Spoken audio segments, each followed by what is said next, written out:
Like, subscribe and press the bell icon for new updates.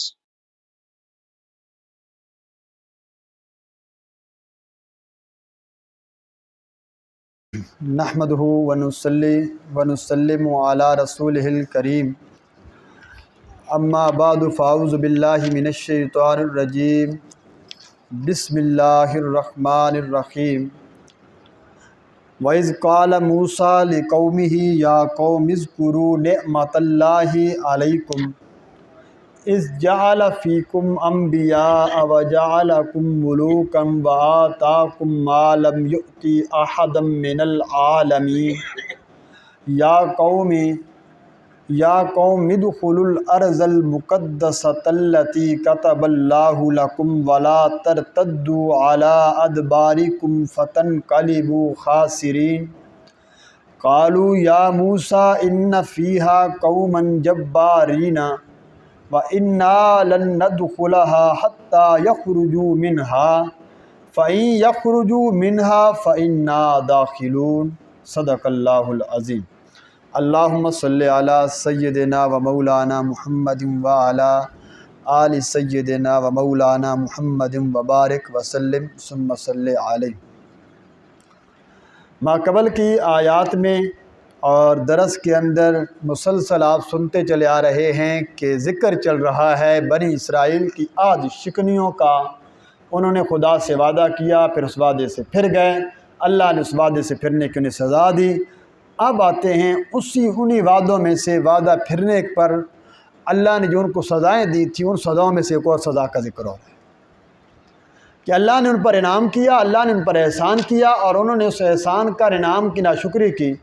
اور یہ قانون ہے، یاد رکھیے گا، جب بھی کوئی قوم من حیث القوم، جب بھی کوئی گھرانہ من حیث الگھرانہ اللہ کی دی گئی نعمتوں کا ناشکرہ ہو جاتا ہے، اللہ اس بندے سے، اس قوم سے وہ نعمت چھین لیا کرتا ہے۔ یہ اللہ کا سنت ہے، اللہ سنت اللہ کا طریقہ ہے، ہمیشہ سے ہوتا چلا آ رہا ہے، ہمیشہ ہوتا رہے گا۔ کیونکہ اللہ نعمتیں دے کر بھی آزماتا ہے، نعمتیں لے کر بھی آزماتا ہے۔ دیکھیں، ایک تو ہے نا جو ہمارے بدن میں اللہ نے نعمتیں دی ہیں، یہ تو بن مانگے اللہ نے دے دی ہیں۔ یقین جانیے انسان حیران ہوتا ہے، اس انسانی بدن کا ایک پرزہ، ایک عضو خراب ہو جائے اور پھر اس کی جو اوپر جو قیمت لگتی ہے، اس پر جو خرچ آتا ہے، اس کے باوجود ساری زندگی دوائیں کھائیں، ساری زندگی علاج کرنے کے باوجود وہ اس طرح نہیں چل سکتا جس طرح خدا کا بنایا ہوا نظام چلتا ہے۔ تو کتنا بڑا اللہ کا شکر ادا نہیں کرنا چاہیے بندے کو؟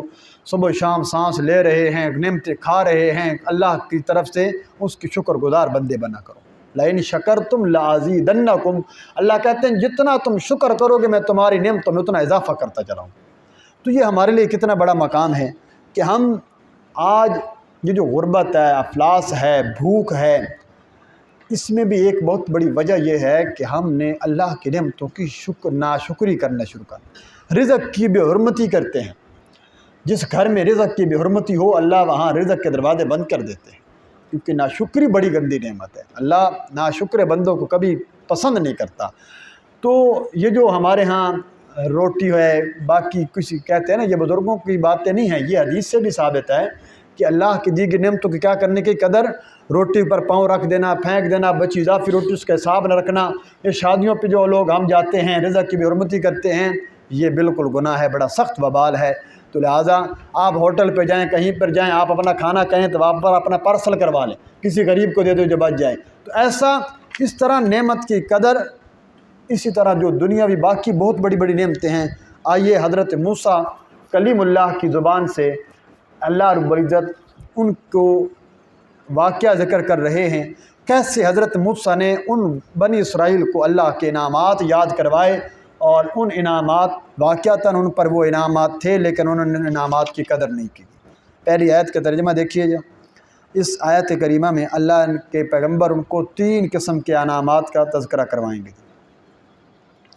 یہ حال ہو رہا ہے جی خاموش بیٹھنے والوں کا نمونہ اول، جو لوگ خاموش بیٹھ گئے کہ بس ٹھیک ہے کچھ نہیں کہتے، تو اللہ کے پیغمبر اب ان سے خطاب کر رہے ہیں۔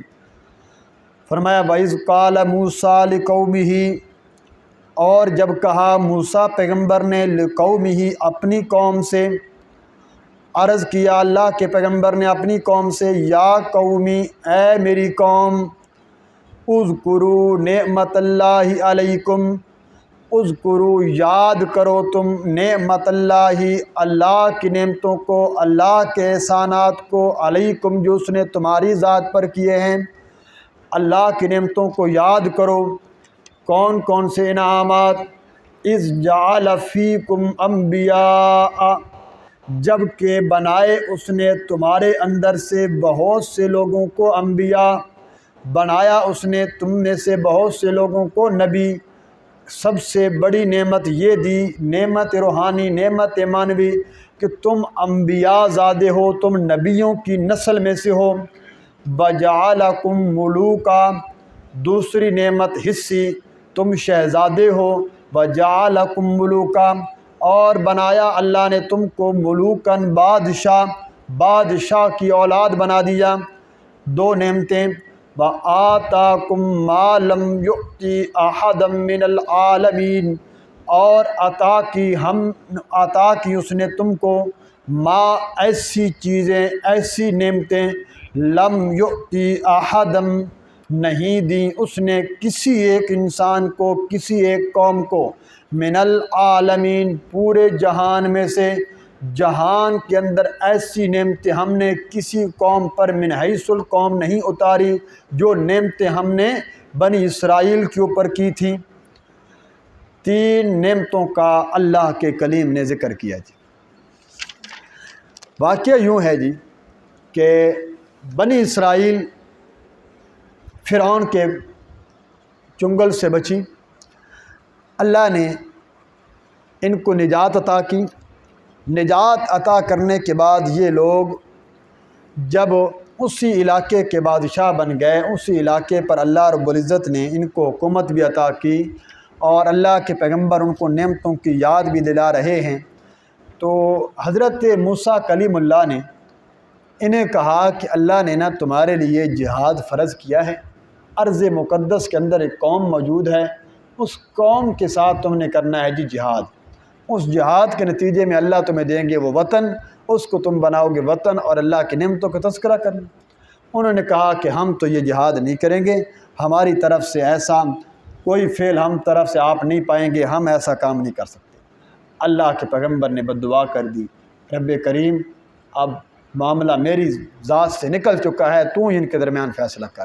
اللہ نے پھر یہ فیصلہ کیا، اللہ نے فرمایا کہ 40 سال تک یہ لوگ، فرمایا کہ اب اسی میدان میں یہ موجود رہیں گے، یہیں سے کہیں نکل نہیں سکیں گے، جسے کہتے ہیں مقام تی، وادی تی۔ یہ اسی میدان میں پڑے تھے جہاں پر یہ بات چیز چل رہی تھی اللہ کے پیغمبر سے۔ اللہ نے کہا، اب حضرت موسیٰ بھی تھوڑے سے مغموم ہو گئے کہ یا اللہ یہ تو سزا بڑی زیادہ ہو گئی ہے، 40 سال تک نہ گھر جا سکیں گے نہ وادی مقدس میں جا سکیں گے۔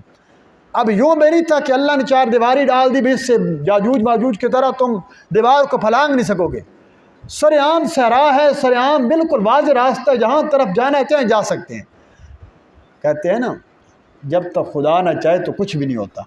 تو ایک ہی میدان ہے، صبح کو نکلتے ہیں مکان مقدس جانے کے لیے، سارا دن سفر کر کر کے جب شام کو تھکے ہارے ماندے کہتے ہیں آپ صبح کو سفر شروع کریں گے، 100 کر اٹھتے ہیں، دیکھتے ہیں صبح وہیں پر پڑے ہو جہاں سے سفر شروع کیا تھا۔ 40 سال ایک ہی میدان میں بھٹکتے رہے، نکلنے کا راستہ اللہ نے نہیں دیا۔ جب اللہ راستے محدود کر دے، دنیا کا کوئی انسان اس کو راستہ دکھا نہیں سکتا۔ لہٰذا اسی 40 سالوں کے اندر حضرت موسیٰ کا بھی انتقال ہو گیا، حضرت ہارون کا بھی انتقال ہو گیا۔ یہ بنی اسرائیل پھرتی رہی، ان پر اللہ کا عذاب رہا۔ بالآخر حضرت موسیٰ نے بھی جانے سے پہلے ان کے حق میں دعا کی، اللہ سے ان کے لیے استغفار کیا، لیکن وہ مدت 40 کی پوری ہوئی، پھر اللہ نے اور انبیاء کے ذریعے ان کو وہاں پر لے جایا، اور یہ جا کر انہوں نے یہ معاملہ کیا۔ دوسری بات یہ تو تھا، اب اللہ کے پیغمبر کہتے ہیں اذکروا نعمت اللہ علیکم، یاد کرو اللہ کی وہ نعمتیں جو اللہ نے تمہارے اوپر کی ہیں۔ سب سے پہلی نعمت حضرت موسیٰ نے کون سی گنی؟ اور کچھ احساس بھی ہے کہ تم کون ہو، اللہ نے تمہیں نبی زادہ بنایا ہے۔ دیکھیں آج سید خاندان کی جو نسبت رکھنے والے لوگ ہیں، ان کو لوگ بڑی عزت کی نگاہ سے دیکھتے ہیں، بڑا احترام کرتے ہیں، شاہ صاحب آ گئے، شاہ جی آ گئے، کیوں جی؟ ان کی نسبت ایک اچھے خاندان کے ساتھ ہے، ایک اونچے خاندان کے ساتھ ہے، یہ نبی کی نسل سے ہیں، حضرت علی کے خاندان سے ہیں، ان کا احترام کیا جاتا ہے۔ اور بنی اسرائیل کی آپ مقام کا اندازہ لگا سکتے ہو، جن کا باپ بھی پیغمبر، دادا بھی پیغمبر، ساری نسل پیغمبروں میں گزری ہے۔ حضرت یعقوب علیہ السلام کی لڑی سے انبیاء چلے ہیں، حضرت اسحاق سے شروع ہوتے ہیں اور حضرت موسیٰ حضرت عیسیٰ تک چلے آتے ہیں، یہ پیغمبر زادے ہیں۔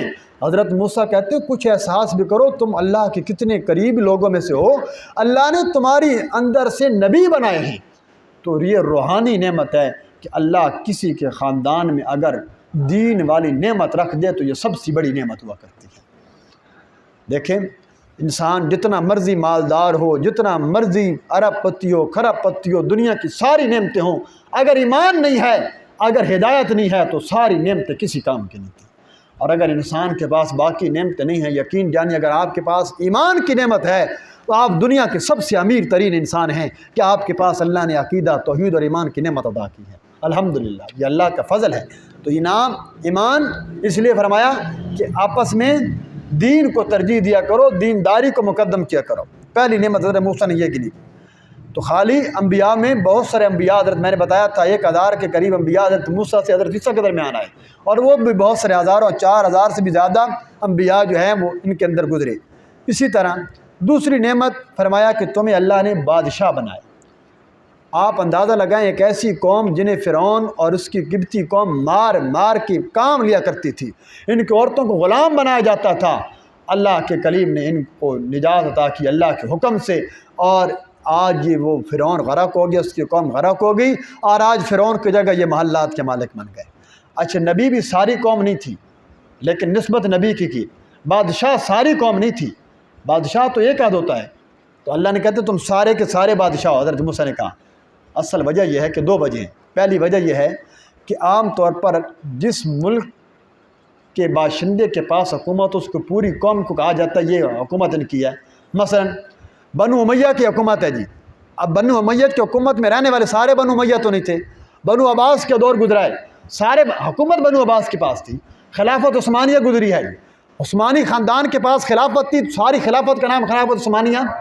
تو اسی طرح ہندوستان کے اندر غزنوی سلطنت گزری ہے، غوری گزرے ہیں، بہت سے جو ہے نا خاندان گزرے ہیں۔ تو جس بادشاہ کے پاس حکومت ہوتی تھی، پوری قوم کی نسبت ان کی طرف کی جاتی تھی، تو چونکہ بنی اسرائیل جب بادشاہ بن گئے تو پوری قوم کی نسبت بھی ان کی طرف کر دی گئی۔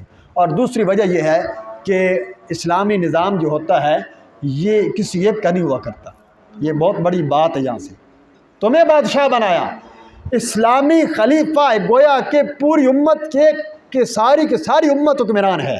اسلامی نظام کے اندر خلیفہ سب کا ترجمان ہوا کرتا ہے، اور اسلامی نظام مشورے سے طے ہوا کرتا ہے عوام کے ان نمائندوں سے جو منتخب شورا ہوتی ہے، شورا کمیٹی کے اندر یہ مشورہ رکھا جاتا ہے اور اس کے مطابق وہ فیصلہ کیا جاتا ہے۔ لیکن افسوس کہ آج ہم پھر خلافت سے بہت کوسوں دور چلے گئے، اور جس کا نتیجہ آج پوری امت بھگت رہی ہے۔ اس لیے فرمایا آج بھی اگر امت کی کامیابی ہے تو وہ نظام خلافت کے اندر ہے۔ اور تیسری سب سے بڑی نعمت اللہ نے ان کو، تیسری جو بڑی نعمت تھی وہ یہ تھی کہ ہم نے تمہیں وہ چیزیں دی جو کسی کو جہان والوں میں سے عطا نہیں کی۔ یہ بات تو کنفرم ہے کہ بنی اسرائیل کو جو اللہ نے انعام دیے تھے وہ آج تک کسی قوم کو نہیں ملے، نہ امت محمدیہ کو ملے نہ اس سے پہلے۔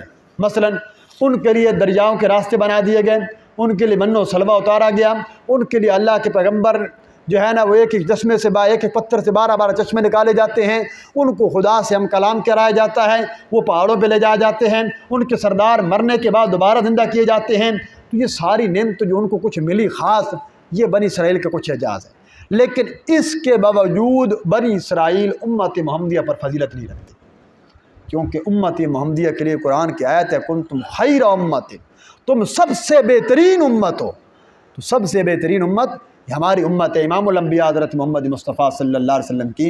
تو اس کا مطلب ہوگا بنی اسرائیل اپنی چند الگ الگ صفات کے باوجود آخری امت پر فضیلت نہیں رکھتی۔ جس طرح ہر نبی کے اپنے معجزے ہوتے ہیں لیکن وہ امام الانبیاء کا مقابلہ نہیں ہو سکتا، تو امت محمدیہ کو اللہ نے عطا کیا ہے انعام، اللہ نے ہمیں بھی یہ جو نعمت عطا کی ان نعمت پر اللہ کا شکر ادا کرنا چاہیے۔ اب آگے آئیے جی، دوسرا دوسری آیت اس کے اندر اب اللہ انہیں باقاعدہ جہاد کا حکم دے رہے ہیں۔ فرمایا یا قوم ادخلوا الارض المقدسۃ التی، اے میری قوم، ادخلوا داخل ہو جاؤ، الارض المقدسۃ، ارض زمین کو کہتے ہیں، ملک کو کہتے ہیں، یہاں کسی ملک کا دارالحکومت مراد ہے۔ داخل ہو جاؤ تم مقدس سرزمین کے اندر، داخل ہو جاؤ تم مقدس ملک کے اندر، التی کتب اللہ لکم، وہ زمین جو لکھ دی ہے اللہ نے، لکم تمہارے واسطے، اللہ نے یہ بات لکھ دی ہے کہ جیسے تم جہاد کے لیے چلو گے اللہ تمہیں وہ شہر فتح کروا دے گا، وہ ملک فتح کرا دے گا۔ اس زمین کی طرف داخل ہو جاؤ، وہ جو مقدس زمین ہے جو اللہ نے لکھ دی ہے تمہارے لیے تکوینی طور پر۔ وَلَا تَرْتَدُّوا عَلَىٰ أَدْبَارِكُمْ، اور مت پھرو تم اپنے پیٹھوں کے بل، مت لوٹو تم اپنے پاؤں اور ایڑیوں کے بل، پیٹھوں کے بل، منہ جہاد سے منہ مت موڑنا۔ اگر تم نے ایسا کیا، تم نے جہاد سے منہ موڑ لیا، تم نے پیٹھ دکھا دی، فَتَنْقَلِبُوا خَاسِرِينَ، تو پھر تم سب کے سب لوٹو گے خسارہ اٹھانے والے۔ اس حال میں تم واپس آؤ گے کہ تم خسارہ اٹھانے والوں میں سے ہوگے۔ دنیاوی خسارہ یہ کہ ملک زمین نہیں ملے گی، اخروی خسارہ یہ ہوگا کہ جہاد ترک کرنے پر اللہ کا عذاب دیا جائے گا۔ دو حکم یہاں پر ملے جی۔ پہلا، ارض مقدس میں داخل ہو جاؤ۔ ارض مقدس سے کیا مراد ہے؟ علماء مفسرین کے بڑے اقوال ہیں۔ پہلا قول ہے بیت المقدس، دوسرا شہر قدس، شہر ایلیا، کسی نے کہا شہر اریحا۔ اریحا یہ اتنا بڑا شہر تھا نہروان نہر اور بیت المقدس کے درمیان۔ علماء مفسرین لکھتے ہیں اس شہر کے خالی 1000 حصے تھے، اور ہر ایک حصے کے اندر 1000 باغ ہوا کرتے تھے۔ اتنا لمبا اور اتنا بڑا، سب سے بڑا بنی اسرائیل کا شہر تھا۔ اسی شہر کو فتح کرنے کا حکم دیا گیا، لیکن مختلف شہروں کا نام آیا۔ فلسطین ہے، دمشق ہے، اردن ہے، لبنان ہے۔ حضرت ابراہیم خلیل اللہ کے بارے میں آتا ہے کہ اللہ نے فرمایا تھا لبنان کی پہاڑی پر چڑھ کر ابراہیم اس تمام زمین پر نگاہ دوڑاؤ، جہاں جہاں تک تمہاری نگاہ جائے گی ہم اس ساری زمین کو مقدس بنا دیں گے۔ آج کے دور میں مکہ اور مدینہ کے بعد سب سے مقدس سرزمین و ملک شام ہے، جس کا تذکرہ شروع انبیاء سے ہوتا چلا آ رہا ہے اور قیامت تک کی علامات میں آپ کو ملے گا۔ آج بھی کتاب الفتن اٹھائیے، ملک شام دمشق کا ذکر آپ کو بار بار ملے گا۔ ملک شام انبیاء کی سرزمین ہے۔ اس ملک شام پر ہزاروں انبیاء آئے ہیں، اور یہ ملک شام یہ وہ زمین ہے جو مسلمانوں کے خون سے سراب کی گئی، اہل سنت کا قتل عام کیا گیا، جنگیں لڑی گئی۔ تو ملک شام ایک بہت بڑا علاقہ ہے جس میں آج کا عراق بھی شامل ہے، لبنان بھی شامل ہے، فلسطین بھی شامل ہے، اردن بھی شامل ہے۔ یہ تمام علاقوں پر مشتمل علاقے کو ملک شام، جس کو قرآن ارض مقدس کہہ رہا ہے۔ اس ارض مقدس پر اسلامی خلافت کا نظام ہونا چاہیے، اور جہاں پر اہل سنت کے بالکل قتل عام کیا گیا، چھریوں سے ذبح کر دیا گیا، تو لہٰذا اللہ کریم سے دعا اللہ تعالیٰ وہاں پھر صحیح اسلامی حکومت کا نظام قائم فرمائے گی۔ تو یہ حکم ہوا تھا ارض مقدس میں داخل ہو، تو ارض مقدس میں جہاد کرو۔ لیکن ان لوگوں نے کہا کہ ہم ارض مقدس میں جہاد کرنے نہیں جاتے۔ وجہ یہ تھی کہ ارض مقدس کے اندر ایک قوم تھی جس کا نام تھا قوم عمالقہ۔ یہ اتنی بڑی قوم عاد کا نام آپ نے سنا ہوگا، قوم عاد اور سمود۔ ان کے بارے میں قرآن کہتا ہے یہ جو کھجور کے تنے ہیں نا، کھجور کا تنا کتنا لمبا ہوتا ہے اور کتنا موٹا تازہ ہوتا ہے، یعنی بڑے طاقتور ہوتا ہے۔ فرمایا ان کے قد اتنے تھے اور اتنی طاقت والے تھے کہ پہاڑوں کو تراشا کرتے تھے اور گھر بنایا کرتے تھے۔ انہیں کی بچی مادی قوم یہ باقی تھی۔ اب بنی اسرائیل رہ سے انہوں کو حکم ہوا کہ جہاد کرو۔ انہوں نے 12 وہ جو پیچھے گزرا 12 نقیب منتخب کیے، یہ گئے۔ اللہ کے کلیم نے کہا جاؤ ان کو دیکھاؤ۔ یہ گئے اور باہر شہر کا محاصرہ کر رہے تھے، دیکھ رہے تھے، نظارہ کر کے ہیں۔